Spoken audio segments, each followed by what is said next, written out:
ఈ పంచ ప్రభాకర్ అనే ఒక వేస్ట్ ఫెలో ఉన్నాడు చూడండి, ఆడు చెప్తాడు రెడ్ బుక్ కాదు, రేపు రాజారెడ్డి రాజ్యాంగం ఎలా ఉంటుందో చూపిస్తా అంట.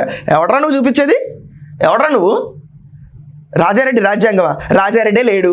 ఏంటి రాజ్యాంగం ఏంట్రా? కూర్చుని దారుణాలు గుండాగిరీలు చేపిస్తారా? ఎవడ బుడబుక్కలుగా ఉన్నావు. ఈ క్యాండిడేట్ పెట్టిన పిచ్చి పోస్ట్ అన్నిటిని చూసి అరెస్ట్ చేస్తే నువ్వు కూర్చుని రెడ్ బుక్ కాదు రాజారెడ్డి. నువ్వేమన్నా ఎన్నికల్లో నుంచుంటున్నావా? జగన్మోహన్ రెడ్డి చంచావా నువ్వు? రాజారెడ్డి రాజ్యాంగం చూపిస్తా అంటావేంటి నువ్వు? ఎవడ నువ్వు? అసలు దమ్ముంటప్పుడు రా ఇండియాకి రావు. ఇప్పుడు నువ్వు నీకు చూపిస్తారు అసలు గవర్నమెంట్ అంటే ఎలా వర్క్ అవుతుందో. రాజ్యాంగాలు ఏంట పిచ్చి పిచ్చిగా ఉంది మీ అందరికీ. రాజారెడ్డి అంట, రాజ్యాంగం అంట. Who is Rajareddy?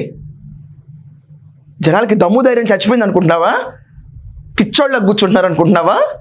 ఇదంతా కాకుండా ఆ క్యాండిడేట్ ఇంకోటి ఉంటాడు చూడండి, డాక్టర్ ప్రదీప్ అనే ఒకడు. అసలు ఏం డాక్టర్ కూడా ఎవరికి అర్థం కాదు. ఇతను చెప్తాడు తండ్రి అంత్యక్రియల కోసం ఇండియా వస్తే అరెస్ట్ చేసి కొట్టడం దారుణం. అరెస్ట్ల వల్ల ఏం సాధిస్తున్నావు లోకేష్ అంట. ఇదే పోస్ట్ నువ్వు జగన్ కోసం ఏం సాధిస్తున్నావు లోకేష్? జగన్ అని పెట్టాల్సింది జత్వానిని తీసుకొచ్చినప్పుడు, పిచ్చి కారు కోత కంప్లైంట్ పెట్టినప్పుడు రాయాల్సింది జగన్మోహన్ రెడ్డికి. అప్పుడు మహిళల్ని ఇంత దూషిస్తున్నారు, పిచ్చి పిచ్చిగా మాట్లాడుతున్నారు, ఇది ఒక పార్టీ నా బూడిద నా బుస, ఇలాంటి పార్టీ కింద మేము పనిచేయడం దండగా మూసేసుకుని పోతున్నాం. ఆ రోజు బాగుండాల్సింది. ఏమైంది గొంతు?